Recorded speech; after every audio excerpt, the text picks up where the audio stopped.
Hi hall, இன்றைக்கி நம்ம வீடியோவில் பார்க்கக்கூடியது ஃபர்ஸ்ட் வீக் நான் வந்து ஸ்டார்ட் பண்ணும்போது. ஆக்சுவலி இப்போ வந்து 6th வீக் ஆகிடுச்சு. ஃபர்ஸ்ட் வீக் நான் ஸ்டார்ட் பண்ணேன் இந்த வேல் பூஜையும் கூடவே வந்து பார்த்திங்கன்னா வெற்றிலை தீபம்.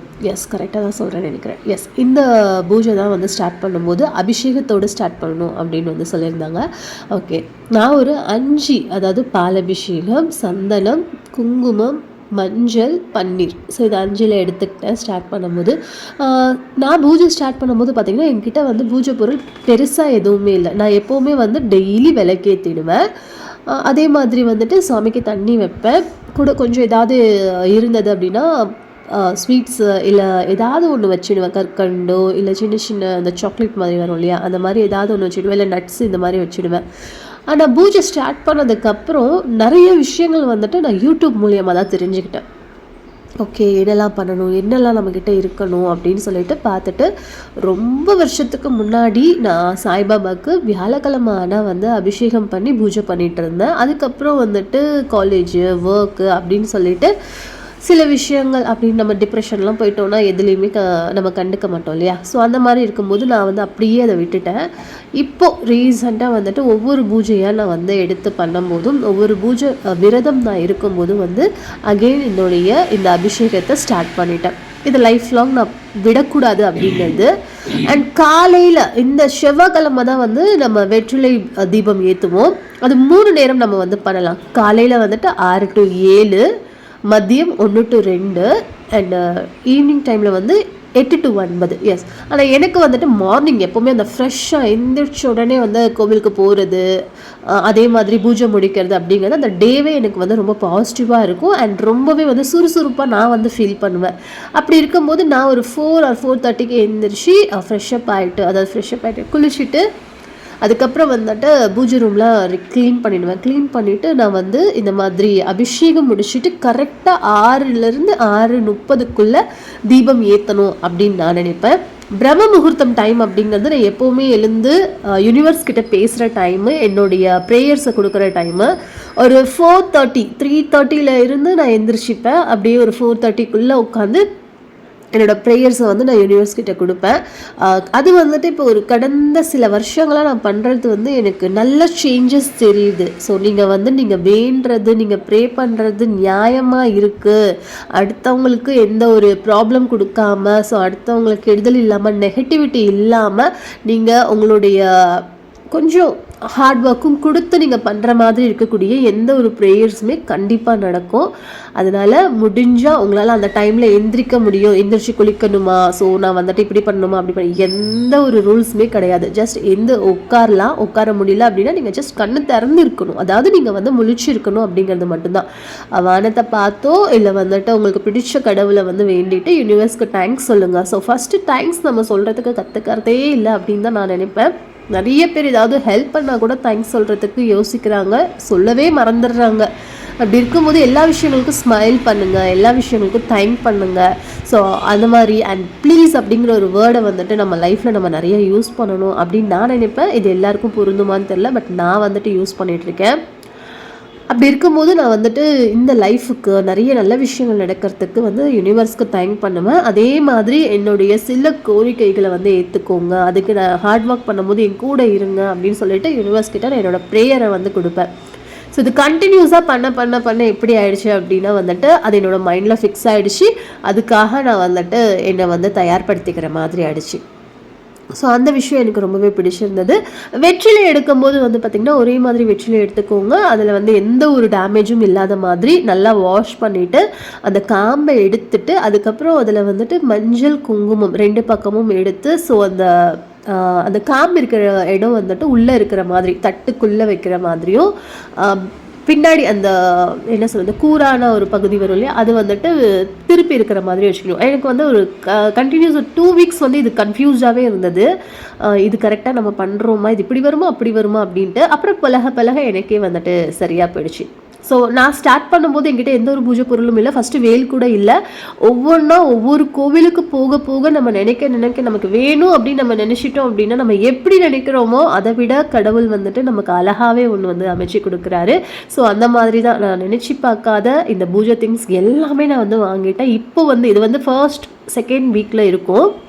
நான் இப்போ வந்து 6th வீக் போயிட்டுருக்கு. இப்போ வந்து பார்த்திங்கன்னா இப்போ இருக்கக்கூடிய வீடியோஸ்லாம் பார்த்திங்கன்னா நிறைய புது பொருள்லாம் வாங்கியாச்சு. நிறைய விஷயங்கள் வந்துட்டு எனக்கே ரொம்ப அழகாக இருக்கே, ஸோ ரொம்ப நல்லா இருக்கே அப்படின்னு சொல்லிட்டு அடுத்து என்ன பண்ணலாம் முதல்ல கோவில் போகணுன்னா ஏதாவது ஒன்று வாங்குவோம் இல்லையா.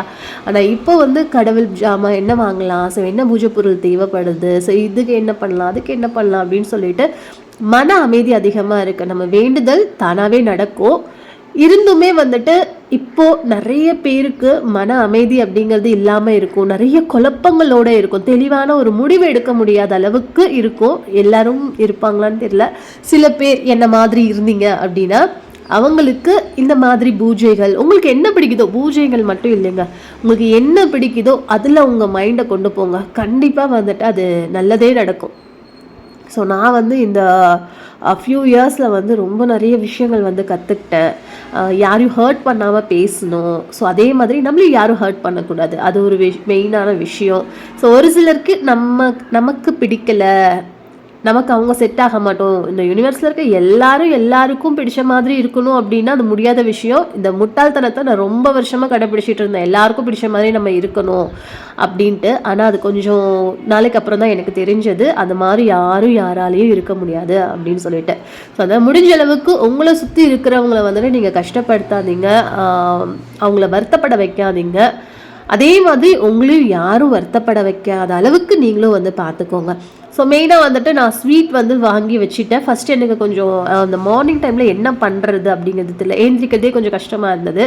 அதுக்கப்புறம் வந்து கடையில் வாங்கிட்டு வந்துட்டு ஸ்வீட்ஸும் பாலும் வந்து வச்சுட்டேன், தேன் கலந்த பாலும் வச்சுட்டேன். என் கூட ஷாஷா பாப்பாவும் வந்து அப்போ எழுந்திரிச்சிப்பா. நான் என்ன டைம் 4க்கு எழுந்திரிச்சாலும் என் கூடவே வந்து 4க்கு எழுந்திரிச்சு பூஜை முன்னாடியே உட்காந்துட்டு இருப்பான். அந்த பால்கோவாக்காக அவன் உட்காந்துட்டு இருக்கான் அப்படிங்கிறது தான் கடைசியாக தெரிஞ்சது.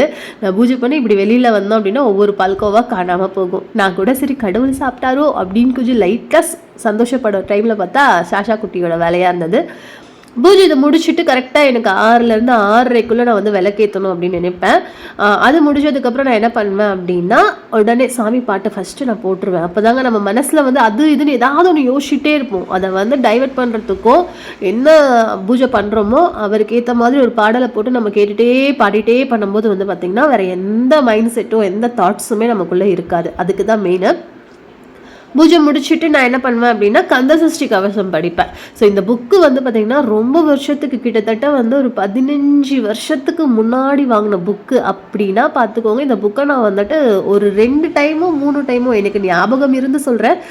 அதை தாண்டி நான் இந்த புக்கை வந்து யூஸ் பண்ணதே இல்லை. எடுத்து அந்த கந்தசஷ்டி கவசம் அந்த புக்கில் படித்ததே இல்லை. எப்போ பார்த்தாலும் மொபைலில் போட்டு விட்டுட்டு கூடவே பாடுறது இல்லை தெரியாத லைன்ஸை வந்துட்டு கேட்கறது அந்த மாதிரி இருந்தது.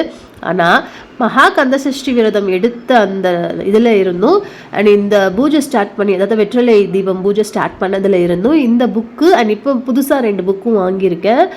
வேல்மாறலும் கந்தசஷ்டி கவசத்தில் 5 கவசம் இருக்கிற மாதிரி புக்கு வாங்கியிருக்கேன். அது படிக்க இப்போ வந்து கந்தசஷ்டி எங்கே பாடினாலுமே வந்து தானாக வாய் வந்துட்டு போயிடும். அந்த வேர்ட்ஸ் எல்லாமே அப்படியே மனசுக்குள்ளே பதிஞ்சிடுச்சு. ஒவ்வொன்றுமே வந்து அவ்வளோ அற்புதமாக இருக்குது, ரொம்ப பாசிட்டிவாக இருக்குது. எனக்கு இந்த விஷயம் பிடிச்சிருக்கு. இதை நான் பண்ணும்போது நான் வந்து ரொம்ப பாசிட்டிவாக ஃபீல் பண்ணுறேன், ரொம்ப ஹாப்பியாக ஃபீல் பண்ணுறேன். ஏதோ சாதித்த மாதிரியும் ஏதோ தெளிவான மாதிரியும் அப்படின்னு சொல்லிட்டு இப்படி சொல்லிட்டே போகலாம். உங்களுக்கும் இந்த மாதிரி குழப்பங்கள் அதிகமாக இருந்ததுன்னு அப்படின்னா பூஜை பண்ணுங்க அப்படின்னு நான் சொல்ல மாட்டேன். சில பேருக்கு விருப்பம் இருக்கிறவங்க பண்ணுங்க, விருப்பம் இல்லாதவங்க உங்களுக்கு என்ன பிடிக்கும் அப்படிங்கிறத யோசிச்சு அட்லீஸ்ட் ஒரு நாளைக்கு ஒரு 30லேருந்து 45 நிமிஷம் ஆகுது முடிஞ்சால் 1 மணி நேரம் உங்களுக்காக ஒதுக்குங்க. பாட்டு கேட்குறதோ, ட்ராயிங் பண்ணுறதோ, சமைக்கிறதோ, இல்லை நல்லா வண்டியில் சுற்றணும், இல்லை ஏதாவது ஒரு இடத்துல உட்காந்து எதையாவது நம்ம வந்து வேடிக்கை பார்க்கறது, வானத்தை பார்க்கறது, சூரியனுடைய மறைவு பார்க்கறது, சூரியனுடைய உதிக்கிறது பார்க்க எது பார்த்தா உங்களுக்கு பிடிக்குமோ அதை ட்ரை பண்ணி பாருங்கள்.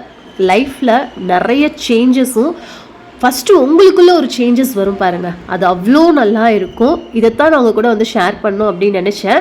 இது ரொம்ப நாளாக எப்படி பேசலாம், இதை என்ன மாதிரி பேசலாம் அப்படின்ட்டு கடைசியாக வந்துட்டு எனக்கு தெரிஞ்ச மாதிரி உங்ககிட்ட நான் வந்து கன்வே பண்ணியிருக்கேன். வீடியோ பிடிச்சிருக்குன்னா லைக் பண்ணுங்கள், ஷேர் பண்ணுங்கள், கமெண்ட் பண்ணுங்கள். இந்த மாதிரி நிறைய வீடியோஸ் பார்க்க நம்ம சேனலை சப்ஸ்கிரைப் பண்ணுங்கள். நெக்ஸ்ட் வீடியோவில் பார்க்கலாம்.